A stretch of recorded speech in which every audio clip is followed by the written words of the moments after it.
Shalom, salam berkat dari kami untuk pendengar sekalian. Saat ini pendengar akan diberkati dengan program Hari Ini Harinya Tuhan bagian yang ke-8. Sebuah program rohani tentang doktrin Alkitab yang menolong kita untuk semakin tertanam dalam kebenaran firman dan bertumbuh dalam kemuliaan. Bersama hambanya, Pendeta Gilbert Lumuendo, STH.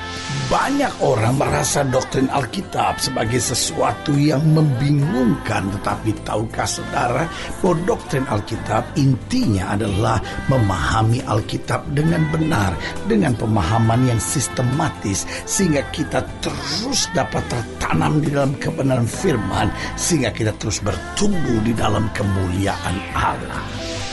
Buka hati saudara sekalian untuk menerima berkat-berkat firman-Nya hari ini. Masalah menyenangkan hati ini sesuatu yang menarik untuk kita bahas.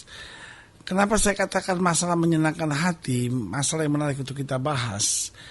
Karena di satu sisi, menyenangkan hati adalah kalimat positif, kalimat yang sangat baik. Tetapi di sisi yang lain, menyenangkan hati juga adalah kalimat yang sangat negatif. Mungkin pendengar sekalian berkata, loh apa maksudnya? Menyenangkan hati bisa menjadi sesuatu yang positif. Saya ambil contoh jika itu berlaku antar pasangan suami istri, di mana suami menyenangkan hati istrinya. Istri mana yang tidak suka memiliki suami yang tahu menyenangkan hatinya? Sebaliknya juga sama. Jika istri tahu menyenangkan hati suaminya, suami mana akan menolak memiliki istri yang tahu menyenangkan hatinya? Tetapi yang kedua, saya katakan tadi bahwa menyenangkan hati juga bisa punya arti kata yang sangat negatif. Bahwa orang itu menyenangkan hati orang lain dengan tujuan-tujuan yang jahat. Kebetulan dia mau menyenangkan hatinya supaya apa? Supaya bisa berbuat sesuatu yang jahat kepadanya. Dia menyenangkan hatinya dengan tujuan supaya orang itu akhirnya bisa ngikutin dia apa aja yang dia mau. Dan saudara yang kasih dalam Tuhan berarti punya dua konotasi seperti ini. Nah, di satu sisi kita sebagai orang percaya perlu menyenangkan hati orang, dalam arti kata perlu menjadi berkat. Tetapi kita sebagai orang percaya juga pada saat yang bersamaan tidak boleh dalam tanda petik menyenangkan hati orang, dalam arti kata menjadi penjilat, menjadi orang yang kompromi terhadap dosa. Karena sebagai orang percaya kita harus berbicara tentang tegas bahwa Kristus telah menyelamatkan kehidupan kita, bahwa kita senantiasa mau menjadi berkat buat orang lain. Tetapi kita tidak akan menjadi seorang penjilat, kita tidak akan kompromi terhadap dosa, kita akan berjalan tetap seturut dengan kehendak Tuhan. Haleluya. Selamat datang dalam program kita hari ini harinya Tuhan, sebuah program rohani yang membawa kita pada pemahaman dan pengenalan firman Kristus, sehingga kita berjalan dalam firman Tuhan, melangkah dalam firman Tuhan, menjadikan firman Tuhan bagian utama dalam hidup kita, sehingga kita dapat berkata, Kristus ada dalam aku, firman-Nya menguasai hidupku. Haleluya. Kita sedang membahas tentang menyenangkan hati. Ini perlu kita pelajari bersama karena menarik. Kisah Rasul pasal 12 ayat 1 sampai ayat yang ke-19. Demikian firman Tuhan. Kira-kira pada waktu itu Raja Herodes mulai bertindak dengan keras terhadap beberapa orang dari jemaat. Ia menyuruh membunuh Yakobus, saudara Yakobus, dengan pedang. Jadi perhatikan bahwa Yakobus, saudara Yohanes, telah dibunuh dengan pedang. Ayat 3. Ketika ia melihat bahwa hal itu, perhatikan baik, menyenangkan hati orang Yahudi, tindakan kekerasan itu, tindakan kejahatan itu, tindakan pembunuhan Yakobus, saudara Yohanes itu, dianggap menyenangkan hati orang Yahudi, ia melanjutkan perbuatan itu dan menyuruh menahan Petrus. Waktu itu hari raya roti tidak beragi. Setelah Petrus ditangkap, Herodes menyuruh memenjarakannya di bawah penjagaan 4 regu. Masing-masing terdiri dari 4 prajurit. Maksudnya ialah supaya sehabis Paskah ia menghadapkannya ke depan orang banyak. Demikianlah Petrus ditahan dalam penjara, tetapi jemaat dengan tekun mendoakannya kepada Allah. Jadi Petrus ditahan tanpa kesalahan apa-apa, hanya karena Herodes berusaha mau menyenangkan hati orang Yahudi.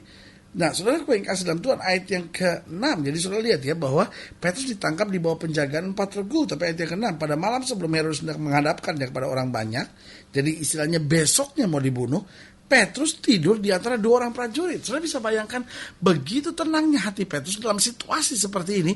Dia just sleep, dia tidur aja. Padahal ada prajurit yang mengawal berjaga-jaga, terbelenggu dengan 2 rantai. terantai lagi, terikat, tapi dia tetap bisa tidur dengan tenang. Ada banyak orang tidur di atas sofa empuk, tetapi tidak pernah bisa tidur. Tidur di atas tempat tidur yang nyaman, tapi tidak pernah bisa tidur. Nah, saudaraku yang kasih dalam Tuhan, Petrus dipenjara tanpa kesalahan, dibelenggu, dijaga oleh 4 regu. Tapi apa yang terjadi? Dia dapat tidur dengan tenang. Lalu dikatakan di ayat yang ke-7, tiba-tiba berdirilah seorang malaikat Tuhan dekat Petrus dan cahaya bersinar dalam ruang itu. Malaikat itu menepuk Petrus untuk membangunkannya, katanya, bangunlah segera. Maka gugurlah rantai itu dari tangan Petrus. Lalu kata malaikat itu kepadanya, ikatlah pinggangmu dan kenakanlah sepatumu. Ia pun berbuat demikian. Lalu malaikat itu berkata kepadanya, kenakanlah jubahmu dan ikutlah aku. Lalu ia mengikuti malaikat itu keluar. Dan ia tidak tahu bahwa apa yang dilakukan malaikat itu sungguh-sungguh terjadi. Sangkanya ia melihat satu penglihatan. Ayat 10.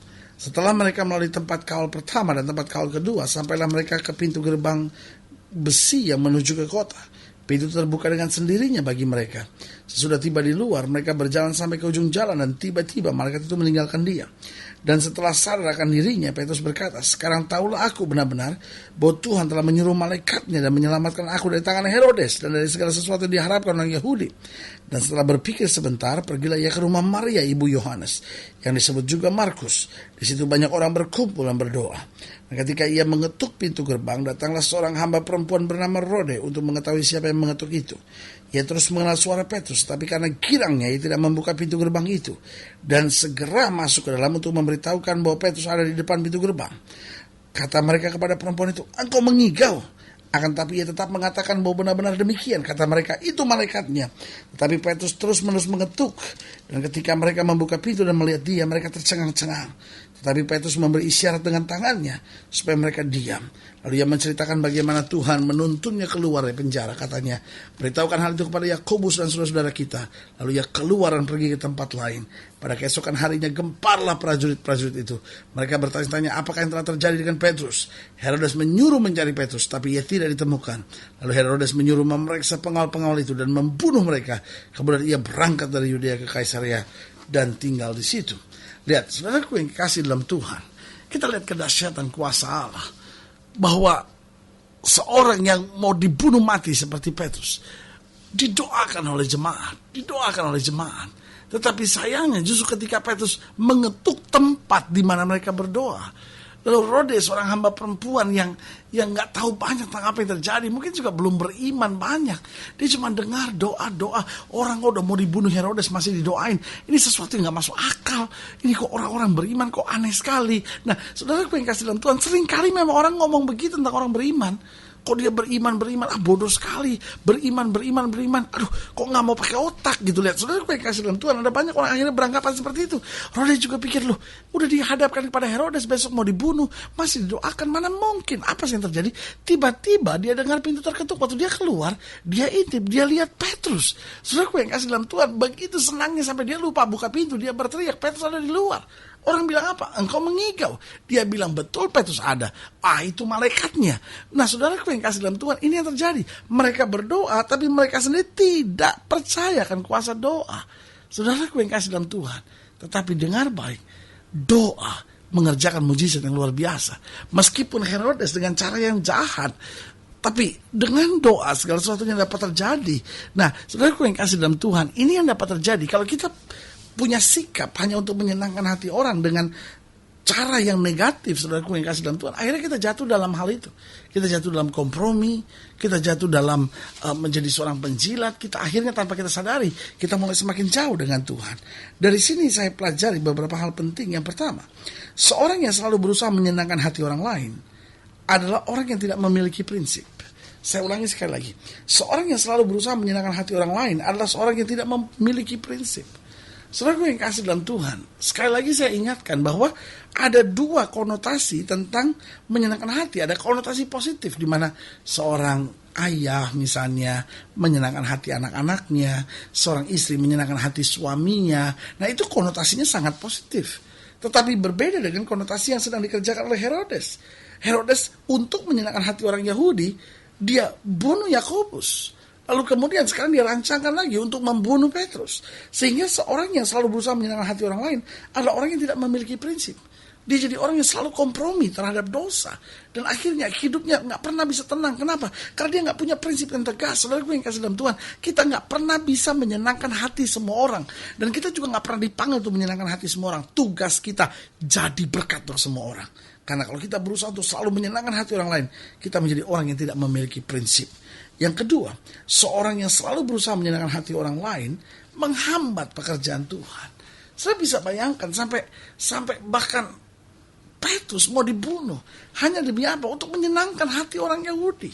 Lihat saudaraku yang kasih dalam Tuhan, dari sini kita bisa belajar sesuatu yang sangat menarik. Bahwa kalau kita mau terus menyenangkan hati orang, kita gak pernah bisa maju dalam pelayanan pekerjaan Tuhan. Kita gak bisa terlibat lebih jauh lagi. Kenapa? Karena kita berusaha untuk menyenangkan hati semua orang. Aduh, saya gak mau orang lain tersinggung, saya gak mau begini. Loh, saudaraku yang kasih dalam Tuhan, tugas kita adalah menabur segala sesuatunya dalam kasih. Tapi dalam kasih bukan berarti kompromi terhadap semuanya. Dalam kasih berarti taat tunduk pada apapun yang Tuhan perintahkan dan lakukan segala sesuatunya dengan hikmat. Jadi ingat, yang pertama, seorang yang selalu berusaha menyenangkan hati orang lain adalah orang yang tidak memiliki prinsip. Yang kedua, seorang yang selalu berusaha menyenangkan hati orang lain akan menghambat pekerjaan Tuhan.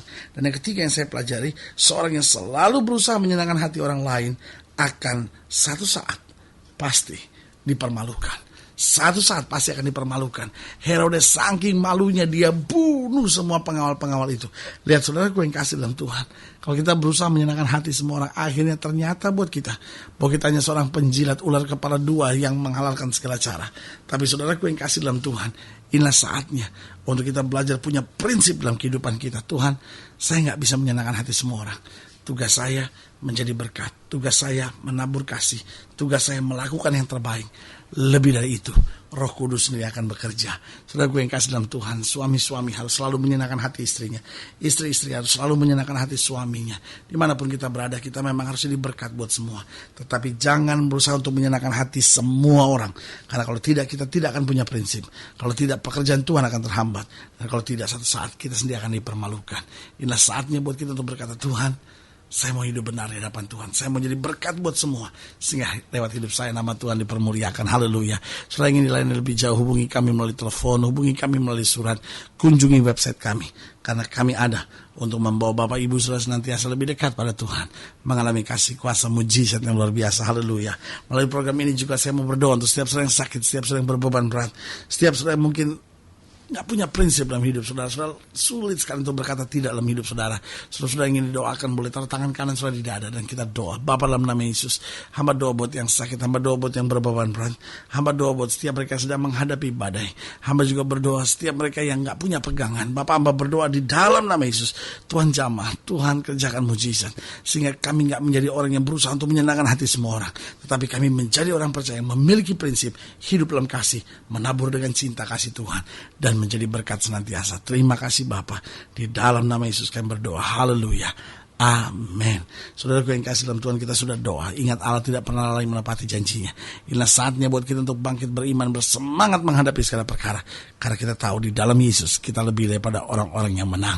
Doa saya menyertai saudara. Sampai berjumpa pada program berikut. Dan jangan lupa, jadikan hari ini harinya Tuhan. Haleluya.